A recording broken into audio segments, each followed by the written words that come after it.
Welcome sa Philippine Island Weather Update. Narito na ang Bagyo Update today. Kaninang 1:30 ng hapon ay naglandfall nga po itong si Bagyong Ophel dito po sa Bagao, Cagayan. So nakita po natin, nakuha po natin yan sa ating DAET radar na lumapat yung sentro ng mata po ni Super Typhoon Ophel kanina dito sa Bagao, Cagayan. At sa kasalukuyan, base sa ating latest analysis, nananalasa pa rin po ito sa malaking bahagi ng Northern Luzon. So nakita natin ang sentro niya as of our latest analysis sa vicinity ng Gonzaga, Cagayan. So halos andun pa rin po siya, mabagal pa rin po siya. At ang kanyang taglay na lakas na hangin umaabot sa 165 kilometers per hour near the center. So napakalakas pa rin ho nitong bagyo. Taglay pa rin ito ang mapaminsalang hangin. At ang gust niya ay umaabot po sa 275 kilometers per hour. Ang kanyang direksyon sa ngayon ay pakanluran, hilagang kanluran o west-northwest at 20 kilometers per hour. So ayan, nakikita nga po natin sa ating latest satellite, halos sakop pa rin ho ang buong Northern Luzon ng epekto ng bagyong ito, yung radius niya, Northern Luzon and some parts of Central Luzon. And makakonfirm natin yan sa signal. Dahil dyan nakataas pa rin ang signal number 4 sa Babuyan Islands. Ito po, yung areas na ito, sa northern and eastern portions ng mainland Cagayan. Signal number 4 pa rin ho tayo. Ibig sabihin, posible pa rin po ang halos umaabot sa 165 kilometers per hour near the center na maximum sustained winds. Samantala, signal number 3 naman sa Batanes. Dito po yan sa Batanes, rest of Cagayan, sa northern portion of Isabela, northern portion of Apayao, maging sa northern portion of Ilocos Norte. Then signal number 2 naman sa western and eastern portions of Isabela, rest of Apayao, Kalinga, northeastern portion ng Abra, the eastern portion of Mountain Province and the rest o natitirang bahagi pa ng Ilocos Norte. Ito pong yellow shaded areas. Signal number 2 pa rin ho, kaya hindi po pwede maging kampante dahil andyan pa nga po yung bagyo. And then signal number 1 naman sa natitirang bahagi ng Isabela, sa Quirino, northern portion ng Nueva Vizcaya, the rest of Mountain Province, the rest of Ifugao, the rest of Abra, the northern portion ng Benguet, Ilocos Sur, northern portion ng La Union at maging northern portion ng Aurora. So makikita nga po natin yung kabuuan ng ating signal concentrated po dito sa Northern Luzon at ilang bahagi ng gitnang Luzon na Central Luzon. Balikan lamang ho natin yung track na ipinalabas ng Pag-asa as of 5 p.m. bulletin po natin. So, from this area, dahil naglandfall nga po ito sa northeastern portion ng Cagayan, particular po sa Bagao, Cagayan, ay tinahak po nito ang municipalities. Ngayon po ay nasa Gonzaga na po siya, Cagayan. And then, eventually po, lalabas po ito ng landmass panandalian at mananalasa o makakaapekto itong ulit dito po sa Babuyan Islands. Then, dito na po mag-submerge na dito sa waters po sa west part po sa western part na coastal areas po ng extreme northern Luzon. Tapos, magre-recurve ulit ng bahagya. Tapos ina-expect natin na dito na po siya sa ating area of responsibility tuluyang malulusaw. Pero by November 18 pa po yan, by Monday pa ho. So yan na nakikita nating projection. Ito yung naging track niya over the past few days, yung kanyang present location at ang kanyang forecast track.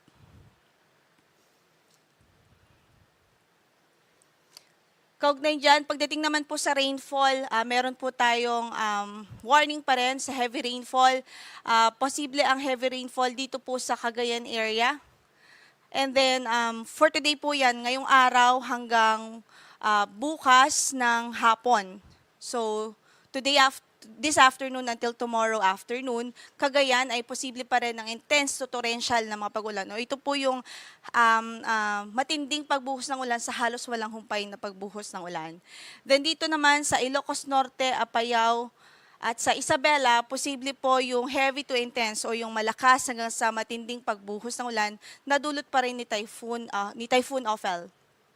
Samantala, yung moderate to heavy, yung katamtaman hanggang sa malakas na pagbuhos ng ulan ay pwedeng ma-experience pa rin dito sa Abra, Kalinga, Mountain Province, Ifugao, Quirino, Nueva Vizcaya at maging sa Aurora. And then, bukas ng hapon hanggang sa Saturday ng hapon. So Friday afternoon until Saturday afternoon, posible pa rin makaranas o posibleng makaranas na ng heavy to intense ang napagulan ang Sorsogon, Northern Samar at Eastern Samar dahil naman po yan sa yung incoming na or yung paparating po na bagyo na nasa labas pa ngayon ng ating area of responsibility at posibleng pumasok mamayang gabi sa ating PAR. So dahil sa kanyang proximity o dahil sa kanyang location, by tomorrow afternoon hanggang Saturday afternoon, posible na makaranas ng mga heavy to intense na pagulan ang Northern Samar, Eastern Samar at maging ang probinsya ng Sorsogon. So advice po natin dyan na ang dobleng ingat and take precautionary measures, especially yung mga sa low-lying areas, mga bahain, dahil nakikita nga po natin medyo malakas ng mga pagulan ang mararanasan dito. And then, yung moderate to heavy o katamtaman hanggang sa malakas na pagulan, pwede rin pong maranasan pa sa Camarines Norte, Camarines Sur, Catanduanes, Albay, Leyte, Samar, maging sa Beliran, maging yung Babuyan Islands. So, ito po dito, yung mapagulan ay epekto po ito ng paparating nga ho na bagyo na nakikita po natin na magiging si Bagyong Pepito once na nag-enter ito ng ating area of responsibility. And then ito po, yung moderate to heavy dito sa Babuyan Islands, maging sa Batanes, ay caused po yan nung si Bagyong Ophel na nasa extreme northern Luzon na by that time. And then sa third day forecast po natin, Saturday afternoon, so Sabado ng hapon yan hanggang Sunday ng hapon, ay posible rin ang intense to torrential o matindi hanggang sa halos walang humpay ng mga pagulan dito sa Quezon Province, Camarines Norte at maging sa Camarines Sur. Samantala, yung heavy to intense o malakas hanggang sa matinding mga pagulan ay nakikita natin pwedeng maranasan dito sa Catanduanes, Albay, Sorsogon, at maging sa Northern Samar, sa Marinduque, Batangas, Cavite, Laguna, Metro Manila, Rizal, Bataan, Pampanga, Bulacan, Zambales, Tarlac, Nueva Ecija at maging sa Aurora. And then yung moderate to heavy rains naman ay possible dito po sa Eastern Samar, Biliran, Leyte, Masbate, Romblon, Pangasinan, Nueva Vizcaya at maging dito sa Quirino Province. So kung makikita po natin halos ang affected ng mga pag-ulan dahil po sa paparating ho na bagyo ay halos parts po ng Central Luzon, malaking bahagi ng Central Luzon, ilang bahagi ng Northern Luzon, halos buong Southern Luzon at yung Eastern Visayas po. And then sa storm surge warning na ipinalabas po natin as of 2 p.m. kanina, nananatiling may banta po ng storm surge o daluyong dito sa mga lugar na ito. Partikular sa Cagayan, more than 3 meters pa rin na posibleng maranasang storm surge dahil sa presence o passage po nitong si Bagyong Ophel. And then 2.1 to 3 meters naman sa Aurora, sa Batanes, sa Cagayan, Ilocos Norte, maging sa Isabela, sa coastal areas po nila. And then 1 to 2 meters naman ang pwede pong maranasan o possible na storm surge dito po sa Ilocos Sur. So mag-ingat na lang ang ating advice dito as much as possible talaga. Hindi po pwedeng may mga residente sa coastal areas, especially sa ganitong sitwasyon na may bagyo, na may malakas na bagyo dahil mataas po yung chance na tumaas ng tubig o magkaroon ng storm surge dito sa coastal areas. Then nakataas pa rin ng ating gale warning.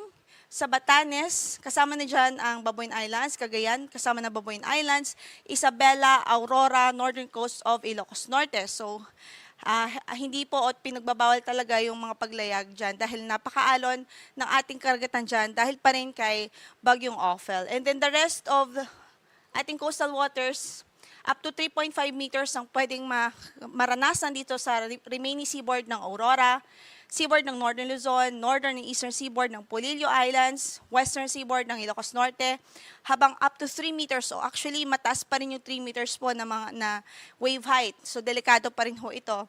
Sa Northern and Eastern seaboards of Catanduanes, seaboards of Camarines Norte, at Northern seaboard ng Camarines Sur. Okay, so detailed naman po dito sa tropical storm na si Manny. International name po niya yung Manny. So nasa labas pa po ito ng ating area of responsibility as of this time. At ang nakita nating sentro, huli natin siyang na-estimate sa 1,190 kilometers silangan ng Eastern Visayas. Taglay nito ang lakas ng hangin na umaabot sa 85 kilometers per hour near the center at gustiness o pagbugso po na 105 kilometers per hour. At ang kanyang pagkilos, base sa ating pagtaya, ay pakanluran, timog kanluran sa bilis po na 20 kilometers per hour. So kung hindi po magbago ang kanyang track at ang ating projection nito, by evening po today o ngayong gabi, ay papasok po ito ng ating area of responsibility at papangalanan po natin si Bagyong Pepito. And then sa forecast nga na pinalabas po ng Pag-asa, doon po sa ating Tropical Cyclone Advisory, nakikita po natin ang projection po niya, mataas po yung chance ng landfall scenario. Ibig sabihin, lalapat po sa lupa o lalapit po talaga ito sa kalupaan. So, ine-expect natin by Saturday no morning ay mas malapit na po ito sa kalupaan and posible ang landfall between Southern Luzon and even Eastern Visayas base po dito sa projection. At i-remind lang din po natin ang public na as long as nakapaloob po kayo dito sa tinatawag nating cone of probability, ibig sabihin, posible po na dyan mag-landfall sa areas na yan. Sa ngayon, mataas po yung, mataas o malawak yung ating cone of probability dahil napakalayo pa po ng bagyo. So, ibig sabihin, may uncertainty pa po tayong kino-consider.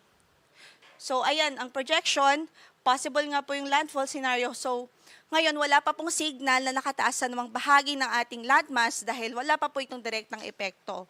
But we're expecting na posible po by Friday evening, so bukas ng gabi, posibleng mag-start na po tayong mag-signal sa ilang bahagi ng bansa